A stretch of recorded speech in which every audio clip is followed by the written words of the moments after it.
नमस्कार साथियों, आज हम IMF के लोन पर पल रहा पाकिस्तान के बारे में जानेंगे और हम ये भी जानेंगे कि कैसे इसका सबसे बड़ा प्रांत बलूचिस्तान पाकिस्तान से अलग होने वाला है। तो उससे पहले हम लोग पाकिस्तान का जो है ज्योग्राफिकल कंडीशन देख लेते हैं और इसका पॉलिटिकल मैप वगैरह इसको बढ़िया से समझ लेते हैं। ठीक है, तो पाकिस्तान में देखिए, पाकिस्तान में टोटल जो है ये 4 प्रोविंस आता है। ठीक है ना, प्रोविंस मतलब प्रांत, यानी कि हम लोग के जैसे कि स्टेट है उसी तरह से राज्य है, मतलब उसी तरह से पाकिस्तान में प्रोविंस है।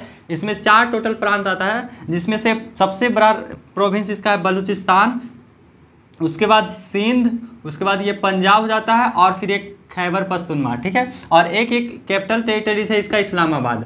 और ये जो 2 राज्य है ये अब क्लेम करता है, इंडिया वाला पार्ट को क्लेम करता है, जो कि बाल्टिस्तान है और आज़ाद कश्मीर है। ये इंडिया का पार्ट है, लेकिन ये क्लेम करता है पाकिस्तान की हमारा है। अभी जो फिलहाल कंडीशन वो कंट्रोल जो है पाकिस्तान ही इस पे दोनों कर रहा है, लेकिन ये इंडिया का हिस्सा है। और देखिए, पाकिस्तान चुट्टा यहाँ से भी नहीं सुधरा है। ये आप लोग जानते होंगे, भारत का नक्शा में ये गुजरात के यहाँ पे इस एरिया का नाम है जूनागढ़। जूनागढ़ जो है यहाँ का अपना, मतलब आपको जब मॉडर्न हिस्ट्री पढ़िएगा तो पता चलेगा, यहाँ का जो नवाब था वो पाकिस्तान चल गया था और यहाँ की जनता जो है इंडिया में रहना चाहती थी और यहाँ पे जनमत संग्रह हुआ था। और जनमत संग्रह के दौरान जो यहाँ की जनता ने कहा था कि हम इंडिया में रहना चाहते हैं और ये जूनागढ़ इंडिया का पार्ट बना था। लेकिन ये पाकिस्तान चोट्टा अभी तक नहीं मानता है और ये अभी तक ये जूनागढ़ को अपना टेरिटरी में दिखाता है, जैसा कि आप लोग अभी डिस्प्ले में देख सकते हैं।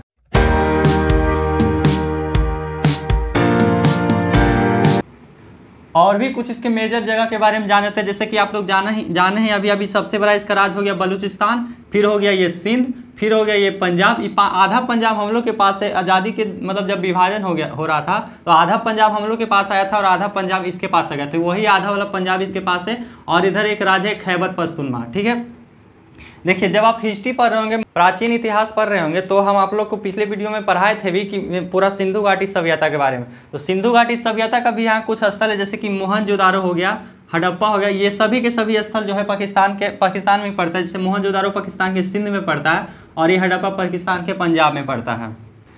देखिए, सिंधु नदी जो है वो पाकिस्तान के ही होकर इस तरह से ऐसे गुजरती है। तो पाकिस्तान की जो है जीवन रेखा कही जाती है यहाँ सिंधु नदी को।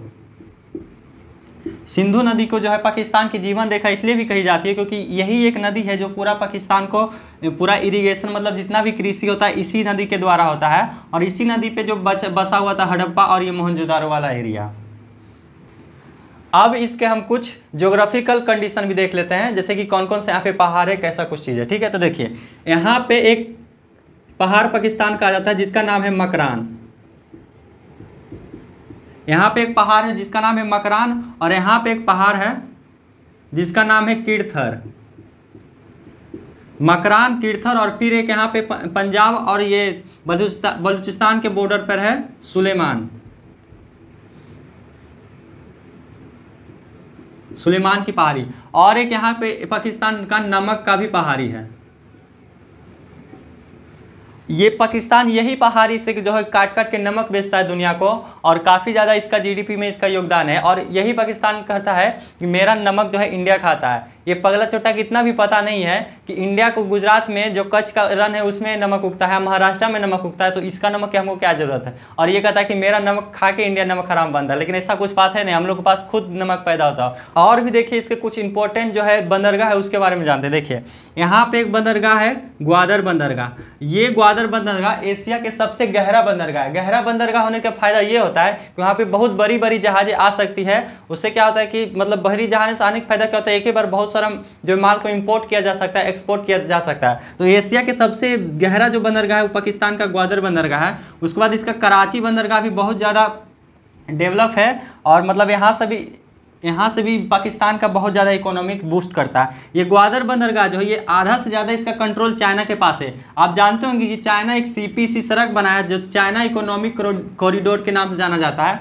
ये CPC जो है चाइना और पाकिस्तान मिल के बना है, जो कि हम लोग का POK से आता है। ठीक है, ये खैबर पख्तूनख्वा पंजाब और ये बलूचिस्तान होते होते ये ग्वादर तक आता है। ये ग्वादर पोर्ट भी आधा से बेसी चाइना के यहाँ पे कंट्रोल रहता है।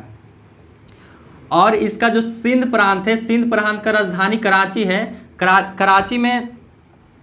कराची को मतलब कि पाकिस्तान का जो है इकोनॉमिक कैपिटल भी कहा जाता है। जैसे हम लोग का हो गया मुंबई, उसी तरह से इसका कराची जो है इकोनॉमिक कैपिटल भी कहा जाता है। अभी हाल ही के घटना में आपको बताते हैं, तो ये कराची में क्या हुआ था कि एक मॉल खुला था, ठीक है। अब जब मॉल खुला था उसका नया नया इनोग्रेशन होता है, तो उसके लिए क्या था कि मॉल प्लस खूब मतलब बढ़िया से व्यवस्था किया था और पब्लिक लोग के इनोग्रेशन के लिए बुलाया था ताकि उसका सामान वगैरह बिक सके। तो क्या हो कि पब्लिक लोग इतना इकट्ठा वहाँ पे भीड़ लगा दिया कि उससे पता चल गया मॉल वाले कि ये सामान तो कोई खरीदेगा नहीं, यहाँ पे लूटपाट और खरमंडल के। उसके बाद क्या कि वो अपने मॉल को बंद कर दिया। तो वहाँ के लोगों ने क्या किया कि मॉल को शीशे के दरवाजा तोड़ उड़ के अंदर मॉल को घुस गए और फिर उसके बाद जितना भी मॉल का सामान था सब लूट पाट के घरे लेके चल गए। बताइए, ये तो है साला पाकिस्तानी भीखमंगा। एगो मॉल खुला तो पूरा के पूरा लूट के लेके चल गया। जगह के बारे में जानिए। देखिए यहाँ पे खैबर पख्तूनख्वा की राजधानी पड़ता है पेशावर।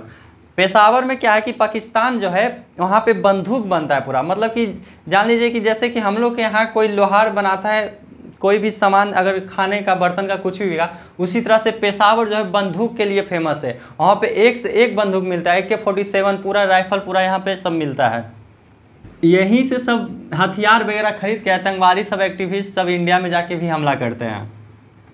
और इस्लामाबाद जो है पाकिस्तान का कैपिटल है और ये इसका कैपिटल यूनिट, यानी कि ये किसी भी राज्य में नहीं आता है, ये अपना कैपिटल टेरिटरीज है, ठीक है। जैसे हम लोग का न्यू दिल्ली आता है और इसके बगल में एक जगह है जिसका नाम है तक्षशिला। तक्षशिला जो है दुनिया की सबसे पहली यूनिवर्सिटी है। वहीं आपसे पूछेगा दुनिया की सबसे पहली यूनिवर्सिटी जो हॉस्टल सुविधा देती थी, वो हमारा बिहार का नालंदा विश्वविद्यालय हो जाएगा। वहीं दुनिया की सबसे पहली यूनिवर्सिटी यानी कि सबसे पुराना यूनिवर्सिटी तक्षशिला विश्वविद्यालय हो जाएगा, जो कि पाकिस्तान के इस्लामाबाद के ही बगल में पड़ता है। अब देखिए और जगह के बारे में जानिए। देखिए ये है क्वेटा, बलूचिस्तान की राजधानी क्वेटा को, ये क्वेटा में ही जो पाकिस्तान है अपना परमाणु जो वगैरह रिसर्च किया था और इसी जगह पे जो है पाकिस्तान जो है परमाणु परीक्षण वगैरह सब किया था और मतलब ये परमाणु संपन्न देश भी बना था। आप अभी क्या जानिए पाकिस्तान के बारे में। पाकिस्तान का जो है 4 राज्य कौन कौन सा है? एक बलूचिस्तान हो गया, एक सिंध हो गया, एक पंजाब हो गया और एक खैबर पख्तूनख्वा हो गया। सिंध की राजधानी हो गया कराची, बलूचिस्तान का राजधानी हो गया क्वेटा और पंजाब की राजधानी हो गया लाहौर और ये खैबर पख्तूनख्वा की राजधानी हो गया पेशावर। और इसके पहाड़ी के बारे में भी जानिए, सुलेमान किर्थर और ये नमक की पहाड़ी। तो ये ज्योग्राफिकल इसका मैप कंप्लीट हो गया और पॉलिटिकल मैप भी कंप्लीट होगा। अब इसके बारे में कुछ और जानते हैं। देखिए जो पाकिस्तान का है GDP वो सिर्फ और सिर्फ $338 बिलियन है और वहीं इंडिया को देखें तो लगभग $4 बिलियन यहाँ का इंडिया का GDP हो जाता है, जो दुनिया की 5वीं सबसे बड़ी इकोनॉमी है और जल्द ही 4थी सबसे बड़ी इकोनॉमी बनने वाली है। वही हम देखेंगे अगर पहला इकोनॉमी कौन है, दूसरा इकोनॉमी कौन है, तो दुनिया की सबसे बड़ी इकोनॉमी जो है अमेरिका की है, उसके बाद चाइना आ जाती है, फिर 3rd नंबर पे जापान, जर्मनी, फिर इंडिया आती है। इंडिया जो है जल्द ही जर्मनी को पीछे छोड़ेगा और दुनिया की 4थी सबसे बड़ी इकोनॉमिक बनने वाली है। पहला नंबर पर यूनाइटेड स्टेट आ जाता है, फिर चाइना चलाता है और फिर ये जापान और फिर ये जर्मनी चलाता है। वहीं अगर हम पाकिस्तान को देखें तो ये पाकिस्तान जो है 46 यानी कि 46वें स्थान आता है अपने GDP पे। पाकिस्तान को जो IMF के दम पे पल रहा है, मात्र $338 बिलियन इसके पास GDP और ये इंडिया से टक्कर लेता है। अरे कहाँ हो पाकिस्तान वालों, देखो 5वीं सबसे बड़ी इकोनॉमी 4थी बनने जा रही वाली, नहीं ले पाओगे तुम लोग, दूर रहो, समझा। अब आगे हम ये समझें कि पाकिस्तान का एक सबसे बड़ा राज्य बलूचिस्तान कैसे अब ये पाकिस्तान से अलग होने वाला है और ये अब एक नया राज्य बनाएगा। देखिए पाकिस्तान का ये सबसे बड़ा राज्य बलूचिस्तान, यहाँ पे जो है पाकिस्तान के जो है सबसे ज़्यादा डेवलप राज्य कोई है तो वो है पंजाब। पंजाब से ही बड़े बड़े नेता अधिकारी यहीं के सब लोग मतलब बहुत ज़्यादा अच्छे पद पर हैं। मतलब पाकिस्तान का सबसे ज़्यादा जो GDP भी है पंजाब का है। उसके बाद जो अच्छा खासा राज्य है वो है सिंध और ये तो खैबर पख्तूनख्वा पूरा आतंकी से भरा पड़ा है। और ये दोनों राज्य तो जो क्लेम करता है और ये भी इसी का हिस्सा है। गिलगिट ये भी पूरा पाकिस्तान से ग्रस्त है और ये मुजफ्फराबाद तो आतंक का जो है ट्रेनिंग का सेंटर है, पूरा आतंकी का राजधानी समझिए मुजफ्फराबाद में, यहीं से पूरा आतंकी ट्रेनिंग होता है और फिर इंडिया में आके बम फोड़ता है। ये बलूचिस्तान जो है यहाँ के लोग को पंजाब और ये पूरा पाकिस्तान वाले समझते हैं तुम लोग असली मुस्लिम नहीं हो और ये इनके साथ भेदभाव करता है। इस प्रांत बलूचिस्तान प्रांत में जो बहुत कम डेवलपमेंट करता है और यहाँ के नाक बराबर डेवलपमेंट करता है, और पूरा के पूरा जीडीपी वगैरह कितना भी डेवलपमेंट वो पंजाब में होता है या फिर तो सिंध में होता है, और ये बलूचिस्तान को ऐसा ही छोड़ देता है। देखा जाए तो बलूचिस्तान बहुत ही अपने मिनरल्स के लिए, अपने खदान के लिए मतलब यहाँ पे भरा पड़ा है, पूरा संसाधन के मामले में बहुत ही अमीर राज्य है। वहीं बाकी सब पाकिस्तान जो है बलूचिस्तान के संसाधन को दोहन भी करते हैं और इसका डेवलपमेंट भी उतना ज़्यादा नहीं करते हैं और भेदभाव भी करते हैं। इसीलिए जो है बलूचिस्तान पाकिस्तान से अलग होना चाहता है। बलूचिस्तान वालों ने मिलकर एक आर्मी भी बना ली है जिसका नाम है Balochistan liberation army, BLA, Balochistan liberation army. ये BLA चाहता है कि बलूचिस्तान जो है पाकिस्तान से टूट के अलग हो जाए और एक नया राष्ट्र के रूप में निर्मित हो। हाल ही में BLA वालों ने पाकिस्तान के 12 जगहों पे हमला किया। आप जैसा कि स्क्रीन पे देख सकते हो, यही 12 जगह पे हमला किया था और लगभग 70 पाकिस्तानी सैनिकों को मारा था। और इसमें घटना में ये भी हुआ था कि पंजाब के जितने भी मतलब वहाँ के टूरिस्ट वगैरह बस जो भी जा रहा था बलूचिस्तान में, तो पंजाब से उसका ID कार्ड वगैरह चेक किया जाता था और जो भी पंजाब के पकड़ाते थे उसको मार दिया जाता था। तो ये BLA जो है चाहता है कि बलूचिस्तान पाकिस्तान से अलग हो। ये BLA के अपना एक फ्लैग है, इस तरह के आप देखिएगा, एक अपना इसका फ्लैग है और ये इसका अपना एक ट्विटर हैंडल वगैरह सब चलाता है। आप ट्विटर पे सर्च कीजिएगा BLA बलूचिस्तान लिबरेशन आर्मी, तो पूरा के पूरा आ जाएगा। वो पूरा चाहता है कि पाकिस्तान से हम अलग रहें और एक नया देश का निर्माण करें। चाइना जब ये CPC का निर्माण बलूचिस्तान में होकर गुजरता है तब यहाँ पे करता है, तो यहाँ पे बलूचिस्तान वालों इसको थूर के मारता है और सब छोट तो रहबे करता है, आराम से पहचान में आ जाता है। और ये बलूचिस्तान वालों यहाँ वालों सबको थूर के मारता है। और चाइनीज कर्मचारी जब मरते हैं तो चाइना कहता है पाकिस्तान को, आप तुम इसका मुआवजा दो। पाकिस्तान कहता है हम तो अपने भूखा नंगे, हम कहाँ से आपको मुआवजा दें। तो वालों अपने कर्मचारियों के सेफ्टी के लिए अपना आर्मी भेजता है और आर्मी में जो भी खर्चा आता है उसका सेफ्टी देने में उसका जो हर्जाना पाकिस्तान भरता है। बताइए CPC जो है चाइना को फायदा करेगा, क्योंकि देखिए इधर जो एक आप वर्ल्ड मैप तो यहाँ पे उतना लगा नहीं सकते, तो वर्ल्ड मैप पे इधर क्या आता है, अंडमान निकोबार में हमारे पास है, यहाँ से एक मलक्का स्टिच होता है। तो मलक्का स्टिच में क्या होता है, अंडमान निकोबार पे इंडिया का थिएटर कमांड है, वहाँ पे तीनों सेना का मुख्यालय है। तो वहाँ से जो है इंडिया कभी भी चाहेगा चाइना का रूट को बंद कर सकता है और वहाँ पे पूरा ट्रेड उसका गिर जाएगा। इसलिए पाकिस्तान उसको बाईपास करके ये CPEC का निर्माण कर रहा है और चाहता है कि मलक्का स्टिच को छोड़कर ये हम इधर चाइना है और इधर से ही ऐसे करके हमें ग्वादर पोर्ट पे उतर के इधर पूरा मिडिल ईस्ट में अपना सामान को बेच सकें। तो मलक्का स्टिच को यहाँ काउंटर करने के लिए ये बनाया था। तो इसमें देखिए, तो ये सड़क को लेकर पाकिस्तान को बहुत घाटा भी लगा, क्योंकि पूरा के पूरा इसके इंजीनियर सामान जितना भी सब चाइना दिया और ऊपर से पाकिस्तान पे ही कर्जा होगा, क्योंकि पूरा के पूरा सब मटेरियल वगैरह सब उसी का था। धीरे धीरे चाइना जो है फायदा में चलते गया और पाकिस्तान को नुकसान हुआ। चाइना इसको दिलासा दिलाया था कि इसके रोड के आसपास के बगल हजारों फैक्ट्रियाँ लगेगी और हजारों फैक्ट्री वगैरह कुछ नहीं लगा और बाकी ये घाटा में ही चल गया ये प्रोजेक्ट। हालांकि ये प्रोजेक्ट लगभग कंप्लीट है और ये बना भी लिया है रोड। BLA को, बलूचिस्तान लिबरेशन आर्मी को जो है इसको इंडिया का सपोर्ट मिलता है। इंडिया को हालांकि खुल के नहीं बोलता है, लेकिन ये इंडिया इसको सपोर्ट करता है और इसको अफगानिस्तान भी इसको सपोर्ट करता है। इंडिया और अफगानिस्तान इसको सपोर्ट करता है। वहीं इसको आतंकी संगठन मानने वाला देश है यूनाइटेड स्टेट, यानी अमेरिका इसको आतंकी संगठन मानता है, चाइना इसको आतंकी संगठन मानता है और पाकिस्तान तो मानता है कि यह आतंकी संगठन है। और बाकी इंडिया अफगानिस्तान जो इसको मदद करता है।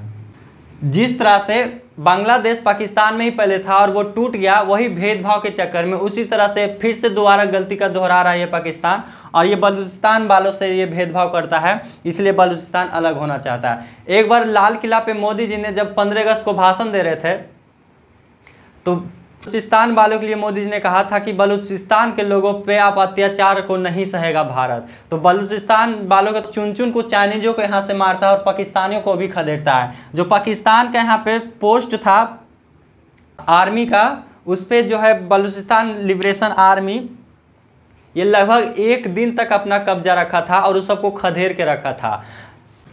पाकिस्तान अपना 100 साल कभी नहीं पूरा पाएगा और वो जल्द ही 3 टुकड़े में हो जाएगा, जैसा कि पहला टुकड़ा बांग्लादेश बना और दूसरा टुकड़ा ये बलूचिस्तान बनेगा और ये पाकिस्तान केवल और केवल इतना रह जाएगा। हम तो कहते हैं इसके लिए अच्छा ही होगा, क्योंकि इसका मैप किस जानवर से मिलता है इस तरह से आप लोग को पता ही होगा।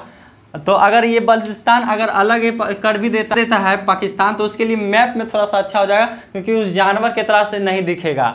तो हालांकि बलूचिस्तान चाह रहा है जल्दी ही अलग होने के लिए। इंडिया को भी बीएलए के सपोर्ट करना चाहिए, क्योंकि यहाँ के लोगों के ऊपर अत्याचार हो रहा है। ऐसा नहीं है कि बलूचिस्तान अलग नहीं पाएगा। देखिए बीएलए ही की तरह एक आर्मी था सीरिया में, सीरियन फ्री आर्मी के नाम से, जो कि बशर अल असद की सरकार को उजाड़ फेंका था। और अभी देख सकते हैं सीरिया में कैसा गृह युद्ध मच गया और पूरा सीरिया बर्बाद हो गया है। उसी तरह से ये बीएलए भी अपना काम को जरूर करेगा और ये बलूचिस्तान को एक दिन अलग करके ही रहेगा।